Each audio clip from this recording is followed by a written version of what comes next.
vais essayer de vous expliquer aujourd'hui. La grande idée de Popper, et elle est bien exposée dans Conjecture et réfutation, c'est que, contrairement à ce qu'on pense spontanément, le but de la science, ça n'est pas de vérifier des hypothèses. Le but de la science, ça n'est certainement pas de vérifier des hypothèses, ou des thèses d'ailleurs, mais tout au contraire, le but de la science, la démarche scientifique authentique, ça consiste à essayer de réfuter, de falsifier, comme dit Popper. Falsifier, ça veut dire, c'est un anglicisme, ça veut dire réfuter, essayer de tester par des expérimentations une hypothèse, en essayant de montrer qu'elle est fausse. Autrement dit, spontanément, tout le monde pense que la science, ça consiste à essayer de vérifier des thèses ou des hypothèses. On possède par vérification. Est-ce que vous avez bien vérifié par une expérimentation la thèse que vous défendez? Voilà ce que spontanément on a envie de dire aux scientifiques. Pas du tout, dit Popper.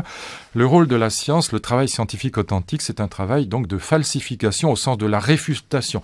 Le vrai scientifique, c'est celui qui part d'une hypothèse, d'une conjecture, et qui essaye de la réfuter, qui essaye de montrer qu'elle est fausse. Et si ça tient le coup, ça devient intéressant. Conjecture et réfutation. Je vais y revenir, mais commençons par écarter, comme le fait Popper, les deux attitudes fausses. Il dit, voilà, il y a deux attitudes fausses qui toutes deux relèvent de ce qu'il appelle, alors il aime bien jargonner, ça c'est un peu son défaut, mais enfin c'est le défaut de l'époque, ce qu'il appelle le vérificationnisme, c'est-à-dire cette attitude qui prétend que la science vise à vérifier des thèses ou des hypothèses. Il dit, voilà, il y a deux visages du vérificationnisme, il y a l'intellectualisme cartésien et l'empirisme anglais. Tous les deux prétendent que la science consiste à vérifier des idées, ou vérifier des thèses, ou des hypothèses. Alors, on le voit avec l'intellectualisme cartésien. Vous voyez, si vous vous souvenez du cours sur Descartes, ou de Descartes tout court, c'est pas plus mal, eh bien, vous vous souvenez que Descartes essaye de trouver une évidence, une certitude absolue qui résiste au doute, le fameux cogito. Je pense donc je suis, ça c'est certain. Je peux douter de tout, mais pas de ça. Et pourquoi Descartes procède-t-il ainsi? Parce qu'il a cette idée de reconstruire toute la science en allant de cette première certitude à toutes les autres. On va aller de certitude en certitude, en quelque sorte, en les enchaînant dans les méditations. On essaye d'enchaîner à partir d'une certitude première, les autres certitudes pour former une espèce de chaîne de certitudes ininterrompue. Donc à partir d'une première proposition évidente, dit Descartes, certaine, eh bien on va enchaîner les certitudes. Et bien évidemment, aux yeux de Popper, c'est une démarche qui ne tient pas la route, en tout cas pas du tout scientifique. Pourquoi? D'abord parce qu'il y a un cercle vicieux. Toute proposition première, par définition, est une proposition non démontrée. En mathématiques, ça s'appelle les axiomes ou les postulats. Par définition, les premiers principes ne sont pas démontrés. Et ce qu'on appelle la démonstration, c'est le passage justement des axiomes au théorème, le théorème étant une proposition démontrée, eh bien ça suppose bien qu'on parte de quelque chose qui n'est pas démontré.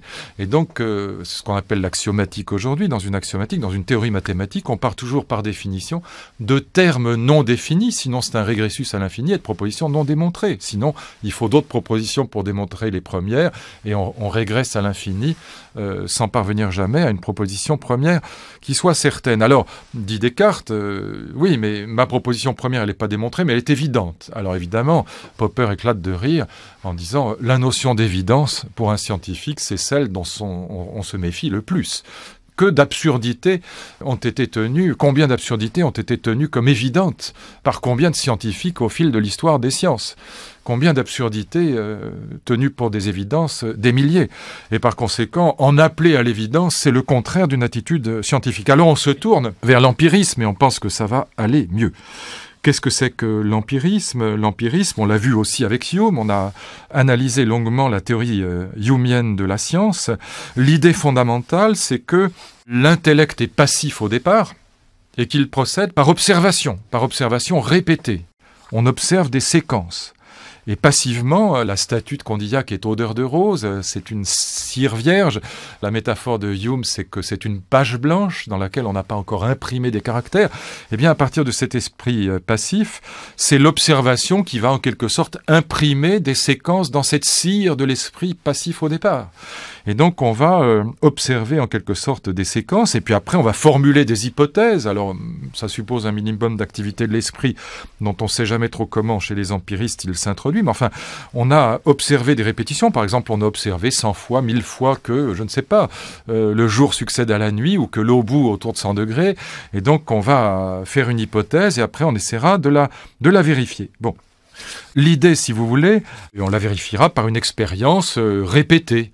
C'est ce qu'on appelle le raisonnement par induction. Le raisonnement par induction, c'est l'idée que, ayant observé 100 fois, 1000 fois que l'eau bouillait autour de 100 degrés, on va émettre une loi et l'eau bout à 100 degrés, et puis après, chaque répétition de l'expérience viendra en quelque sorte la vérifier. Alors, Hume savait très bien lui-même, et c'est pourquoi il était sceptique, que le raisonnement par induction, que l'observation de séquences répétées ne pouvait jamais non plus conduire à une certitude absolue. Je peux avoir observé 1000 fois que l'eau bout à 100 degrés sans être absolument certain que la 1001e fois elle va en faire autant, ni être absolument certain que dans des conditions un peu différentes elle en fera autant. Et c'est vrai que si je monte en haut des Alpes, l'eau ne bourra plus à 100 degrés, comme on sait. Donc la répétition des observations ne conduit jamais à une certitude. Voilà pourquoi Hume disait, voilà, toute science repose sur le raisonnement par induction, repose sur l'observation, elle est empirique. Et donc, je suis sceptique puisque aucune science ne parvient jamais à une certitude absolue. La science ne parvient qu'à des probabilités. Ou plus exactement, pour parler comme Hume, la science n'est qu'une croyance parmi d'autres. Je tiens pour vrai la proposition l'eau bout à 100 degrés parce que j'y crois. Et j'y crois pourquoi ? Parce que je l'ai observé et j'ai observé la répétition de cette expérience des centaines de fois. Donc j'y crois. Mais voyez, ce à quoi ça conduit, c'est le scepticisme même, ou ce que Husserl appellera le psychologisme. La science n'est qu'un sentiment parmi d'autres. C'est un sentiment de croyance. Ce qu'on traduira en allemand par Fürwahrhalten, c'est la meilleure traduction. Tenir pour vrai. Je tiens pour vrai que l'eau bout à 100 degrés parce que j'ai l'habitude d'observer que l'eau bout à 100 degrés. Mais c'est une croyance, c'est une attente, une expectation, si je puis dire. Et donc on attend quelque chose qui va venir, on a une attente, une probabilité, mais c'est une croyance, c'est un sentiment psychologique. Et c'est là que Popper intervient. Popper dit oui, évidemment, Hume a raison. Si on fonde la science tout entière sur l'expérimentation au sens où il l'entend, sur le raisonnement par induction, l'observation de séquences répétées, alors évidemment, Hume a raison, nous ne parvenons jamais à aucune certitude. Et en effet, la science n'est qu'un sentiment psychologique parmi d'autres, un sentiment d'attente, un sentiment de croyance. Je m'attends à ce qu'il se fasse jour demain, voilà, parce que c'est la nuit. Eh bien, bien sûr, si on procède de cette manière-là, avec cette idée que la répétition des expériences va vérifier progressivement ou augmenter la probabilité de vérité d'une proposition ou d'une hypothèse, alors évidemment, on est conduit au scepticisme. Mais, dit Popper, la science ne procède pas ainsi. Ni comme Descartes par une chaîne d'évidence ou de certitude, ni comme Hume comme une chaîne de vérification par induction, par répétition de séquences observées, mais la science, dit-il, possède par conjecture et réfutation. Et au lieu de dire « je vais accumuler les expériences pour vérifier », non, pas du tout. Le vrai scientifique, c'est celui qui va imaginer des expérimentations, c'est-à-dire des tests de falsification de l'hypothèse qu'il a lui-même émise. Voilà le vrai scientifique. C'est celui qui s'acharne contre lui-même. C'est ça l'esprit critique, à mettre en doute ce qu'il a lui-même édicté. Et Popper prend dans Conjecture et réfutation un exemple que j'aime beaucoup parce qu'il est très simple et très pédagogique, il est très compréhensible. Voilà, dit-il. Soit la proposition, tous les signes sont blancs. Je peux, attitude empiriste, essayer de vérifier la proposition en faisant des observations dans les lacs à Londres ou ailleurs, parce qu'il habite à Londres à cette époque. Eh bien, je vais regarder, en effet, je vais accumuler 10 000, 50 000, 100 000 signes blancs et j'aurai le sentiment que la proposition est à peu près vraie. Pas tout à fait certaine, probable. J'aurai accumulé des vérifications. Bien évidemment, je ne parviens pas de cette manière-là, c'est le scepticisme de Hume, à une certitude absolue. Mais enfin, il est probable que tous les signes sont blancs. En revanche, dit Popper, si je vois un seul signe noir, et évidemment il existe des signes noirs, nous le savons, si je vois un seul signe noir à bec rouge en plus, eh bien, je sais une fois pour toutes que la proposition de tous les signes sont blancs est fausse. Et là, j'ai une certitude absolue. Regardez comme c'est intéressant. Je suis totalement certain que la proposition de tous les signes sont blancs est fausse. Dissymétrie entre l'erreur et la vérité. J'ai fait l'hypothèse, voilà la conjecture, que tous les signes étaient blancs. J'ai installé un test, non pas de vérification, mais de falsification. Je suis allé voir dans tous les lacs de Londres, j'ai trouvé un signe noir à bec rouge, je sais que mon hypothèse est fausse. Eh bien, je rejette la conjecture qui a été réfutée. Et donc on voit que, d'une certaine manière, L'épistémologie poppérienne, la science poppérienne, elle est une synthèse de ce que le rationalisme a de juste et ce que l'empirisme a de juste. Et elle rejette les deux défauts. Ce que le rationalisme a de juste, c'est la volonté de certitude, la volonté de sortir du scepticisme. Je sors du scepticisme par le rejet certain de l'erreur. Et en revanche, ce que l'empirisme a de juste, c'est qu'il faut recourir à l'expérience, contrairement à ce que dit Descartes, pas se contenter d'enchaîner des chaînes de raison et d'évidence ou de pseudo-évidence ou de certitude ou de pseudo-certitude. Il faut recourir à l'expérience pour parvenir à falsifier, réfuter les hypothèses scientifiques. Et puis on verra tout à l'heure que quand les hypothèses résistent, elles vont faire partie de ce que Bachelard appelait les vérités sanctionnées. Bachelard, qui est un autre épistémologue, un autre philosophe des sciences, français celui-là, de la même génération que Popper, de ce début du XXe siècle, disons depuis les années 30-40, eh bien, on peut dire qu'une vérité qui a résisté à des tests importants de falsification, de réfutation, est une vérité qui va appartenir à cette histoire sanctionnée, on peut dire, des sciences. On ne dira pas que c'est une vérité absolue, mais on dira que c'est une vérité sanctionnée, une vérité qui a résisté, en tout cas, qui résiste. Alors, la conclusion sur cette dissymétrie entre l'erreur et la vérité, c'est sur la procédure scientifique qui est une procédure par conjecture et réfutation. Je disais tout à l'heure que Karl Popper s'était beaucoup intéressé à la pensée de Einstein et à la manière dont Einstein travaillait. Il y a beaucoup d'admiration pour non seulement sa théorie de la relativité, mais pour la manière dont il travaillait. Et Popper raconte comment il a été très impressionné justement par la manière dont Einstein avait en 1919 joué toute sa théorie sur un test de falsification.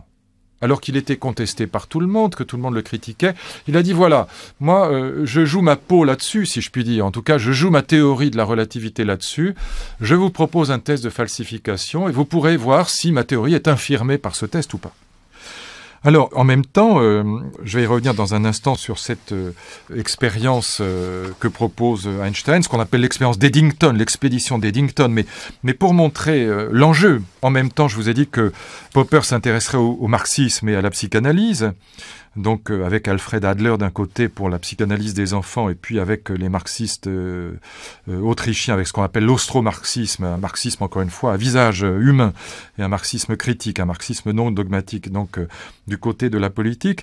Et ce qui frappe Popper en regardant ce que fait Einstein, en regardant Einstein dire, en écoutant Einstein dire, voilà, je vais jouer toute ma théorie sur une expérimentation, sur un test de falsification, il a au contraire le sentiment que du côté de la psychanalyse et du côté du marxisme, on est constamment dans le vérificationnisme. Quand un marxiste ouvre les journaux, tout vient conforter sa vision du monde.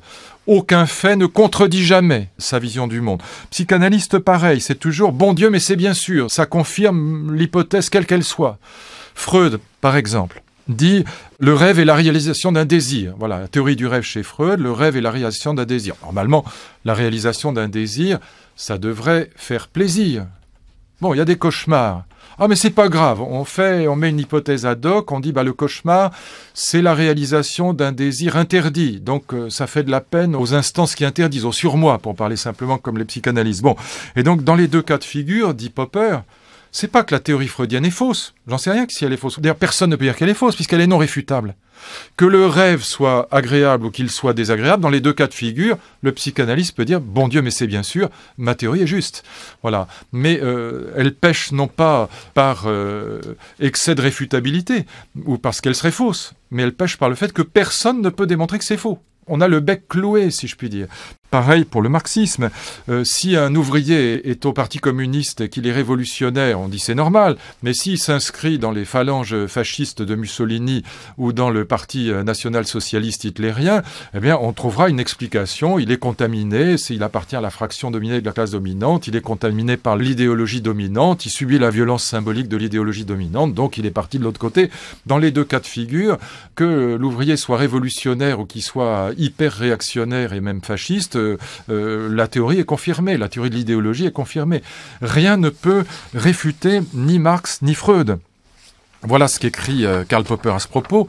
Ce n'était pas un doute sur la vérité de ces théories qui me préoccupait, mais au contraire, ce qui était préoccupant, c'est que rien ne pouvait jamais les réfuter. Voilà le vrai problème.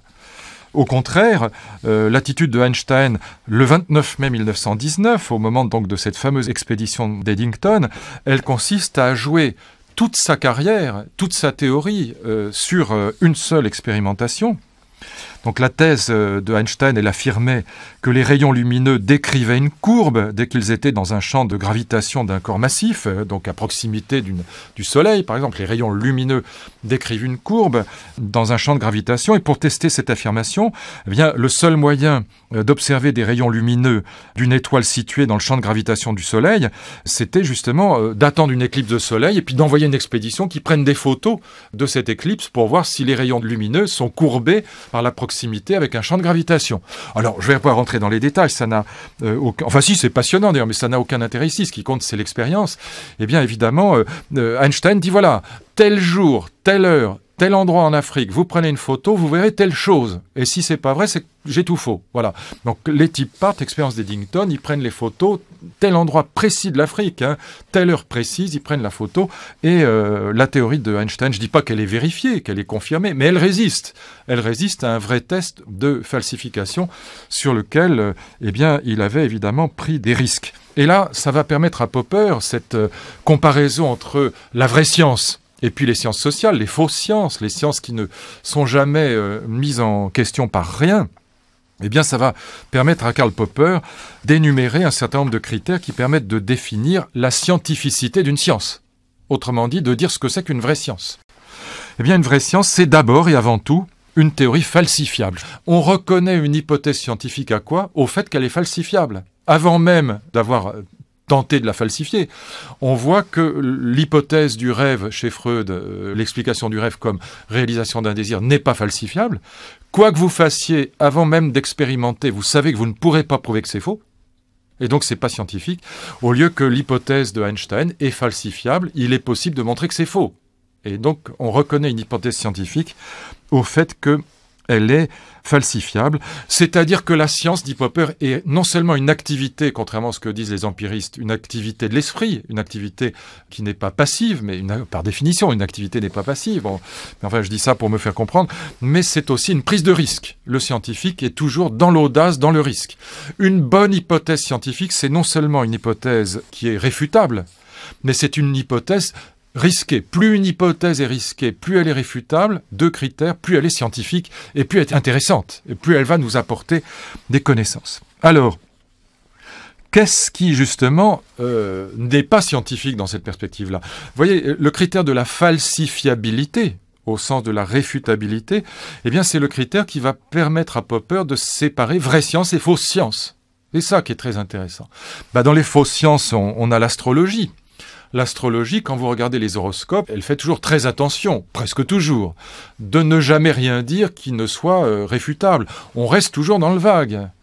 Voilà, si vous prenez soin de vous, ça ira mieux. Vous verrez que votre santé ira mieux. Bon, voilà. Alors, et puis, pas de chance, si jamais vous prenez le pied ou vous attrapez le cancer, on dira, on mettra une hypothèse pour expliquer que il y a des cas particuliers, mais que on parlait en général. Mais qu'en tout cas, par exemple, on dira, ça va quand même mieux que si vous n'aviez pas pris soin de vous. Alors, on sait parfaitement faire des horoscopes à la chaîne qui ne sont jamais réfutables. Mais il y a évidemment la métaphysique et la religion. Si je dis Dieu existe, alors c'est une proposition formidable parce que c'est une proposition que personne ne peut jamais réfuter. Personne ne peut réfuter la proposition Dieu existe. Voilà pourquoi, d'ailleurs, moi j'ai toujours dit que l'athéisme était à mes yeux un petit peu absurde lui aussi, parce qu'il prétend réfuter l'existence de Dieu. Pourquoi je dis que je suis agnostique ? C'est pas pour laisser la porte entrouverte, c'est parce que, prouver l'inexistence de Dieu est évidemment aussi impossible que de prouver son existence. Peut-être même encore plus, parce qu'au moins, il y a quelques preuves de l'existence de Dieu qui sont, à mon avis, évidemment non crédibles, mais enfin qui ne sont pas absurdes. Quand les gens disent, voilà, il faut bien qu'il y ait une cause du monde, ou le monde est très bien fait, il faut bien qu'il y ait un créateur intelligent. Bon, en tout cas, ça tient un peu la route, c'est pas totalement absurde. Tandis que vouloir démontrer l'inexistence de Dieu, alors là, aucune chance d'y arriver. Et puis, il y a le marxisme et la psychanalyse. Et d'une manière générale, beaucoup de sciences sociales, mais enfin, le marxisme et la psychanalyse sont non réfutables. J'y reviendrai tout à l'heure parce qu'il y a quelques exemples plus puissants que ceux que j'ai donnés, mais de toute évidence, ce sont des perspectives non réfutables. Par exemple, prenons quand même un petit exemple dans le marxisme. Si je dis que l'avènement du communisme est nécessaire, que le capitalisme, comme dit Marx dans le livre 1 du Capital, c'est sa propre phrase, engendre sa propre négation avec la nécessité qui préside aux métamorphoses de la nature, dit-il. Donc le capitalisme s'autodétruira et se dépassera lui-même dans une société sans classe et sans exploitation et sans État, la société sans aliénation, le communisme. Eh bien, si je dis que le socialisme est nécessaire au sens où il adviendra nécessairement, c'est évidemment non réfutable. Vous ne pouvez pas réfuter cette proposition. Vous ne pouvez imaginer aucun test qui permette de la réfuter. Tant qu'il n'est pas là, l'espoir est permis. Le déterminisme c'est très intéressant. Le déterminisme est une proposition non réfutable. C'est pas une proposition scientifique. La plupart des scientifiques s'y trompent. J'avais cette discussion avec une biologiste, avec une amie biologiste qui me disait « Mais évidemment que le déterminisme, c'est-à-dire tout est fait à une cause, est une proposition scientifique. » Mais pas du tout. C'est métascientifique, c'est une proposition métaphysique, mais la proposition selon laquelle tout est fait à une cause n'est pas elle-même réfutable. Par définition, vous pouvez toujours postuler que tout est fait à une cause. Vous ne pouvez jamais réfuter cette proposition. Vous ne pouvez jamais inventer un test qui montrerait qu'un événement n'a pas de cause. Et donc, paradoxalement, contrairement à ce qu'on croit, le principe même du rationalisme, du mécanisme classique, le principe de causalité, tout est fait à une cause, c'est une proposition métascientifique, c'est pas une proposition scientifique à proprement parler. Jamais vous ne pouvez réfuter l'idée qu'un acte humain ou un événement dans le monde ne serait pas conforme au principe du déterminisme, n'aurait pas de cause. Vous ne pouvez jamais prouver qu'il y a un acte gratuit, par exemple. Tout le monde vous dira, mais cet acte est en apparence gratuit, désintéressé, mais la vérité, c'est qu'il y a en dessous des motivations, des causes inconscientes, etc., etc. Et donc, vous pourrez toujours invoquer une causalité inconsciente, non visible, X ou Y, pour maintenir votre principe de déterminisme. Et par conséquent, oui, bien sûr, le déterminisme n'est pas une proposition scientifique. Il fonde la science d'une certaine manière, mais il n'est pas une proposition scientifique. Donc pour que une proposition soit réfutable, on pourrait définir logiquement ce qui fait qu'une proposition est scientifique, qu'elle est réfutable. Eh bien, il faut qu'elle exclue la possibilité de certains événements dans le monde. Autrement dit, une vraie hypothèse scientifique, elle doit exclure la possibilité de quelque chose. Si vous acceptez aussi bien A que non A, si vous acceptez aussi bien que le rêve est désagréable ou qu'il est agréable, si votre théorie rencontre des deux, si une théorie rencontre aussi bien de A et de non-A, alors ça n'est plus une théorie réfutable, ça n'est plus une théorie scientifique. Prenons un dernier exemple peut-être pour être bien compris, parce que celui-là, il est assez grandiose et il est très parlant. La théorie des révolutions chez Marx. Marx pensait que la révolution capitaliste, et il ne cesse de le dire, alors il y a des centaines et des centaines de textes, il n'a jamais varié là-dessus. Marx pensait que la révolution capitaliste se produirait au moment où ce qu'il appelle les forces productives d'une société, donc ces forces productives qui sont en jeu, disons, dans l'industrie, et qui sont incarnées dans une classe sociale qui est en l'occurrence le prolétariat, pour ce qui est du monde capitaliste, eh bien quand les forces productives seraient tellement développées, si bien développées, si avancées, et l'industrie si développée, que ça ferait exploser les rapports de production, c'est en l'occurrence la propriété privée. Et que la propriété privée qui fait que la production n'est pas planifiée, que la production est anarchique et qui du coup engendre selon Marx des crises de surproduction, donc des destructions massives des forces productives, et bien que cette contradiction entre des forces productives très développées d'un côté et puis de l'autre, des rapports de propriété privée, la liberté d'entreprise anarchique et non planifiée, eh bien cette contradiction-là finirait par faire exploser le capitalisme et que on passerait inévitablement à une société socialiste. Bon, pas de chance. La première révolution socialiste, comme on sait, elle se produit en Russie. C'est-à-dire le pays le plus archaïque d'Europe, tout le contraire de ce que prévoyait Marx. Marx était convaincu que la révolution adviendrait en Angleterre et en France, et elle advient en Russie. Pays complètement dénué d'industrie, pays agricole, pays archaïque sans aucune espèce de développement des forces productives, pratiquement pas de capitalisme en Russie, et donc le truc ne colle absolument pas. Que fait Lénine ? Eh bien Lénine, il met en place ce que Popper, dans son vocabulaire qui est très bien fait là pour le coup, appelle une hypothèse ad hoc. Il va inventer une hypothèse précisément pour expliquer ce que la théorie originelle n'explique pas, ou ce qui réfuterait la théorie originelle. Et pourquoi il va mettre en place une hypothèse ad hoc, c'est une hypothèse destinée juste à expliquer ça, pour, dit Popper, immuniser la théorie. Une fois qu'on aura mis l'hypothèse ad hoc, plus rien ne pourra attaquer la théorie, plus rien ne pourra la falsifier, plus rien ne pourra l'entamer. Quelle est la théorie de Lénine qui permet d'expliquer que la révolution, contrairement à ce que disait Marx, eh bien la révolution advient en Russie et pas en Angleterre ou en France, pas dans des pays développés? C'est la fameuse théorie léniniste du maillon le plus faible. Il y a une chaîne de pays capitalistes, une chaîne de pays qui se tiennent la main pour empêcher la révolution d'advenir. Et qu'est-ce qui pète en premier, qu'est-ce qui casse en premier dans une chaîne? Eh bien, c'est le fameux maillon le plus faible. Et donc, on va expliquer le fait que la révolution advienne en Russie par le fait que la Russie est le maillon le plus faible des pays d'Europe qui se tiennent les coudes pour empêcher la révolution d'advenir.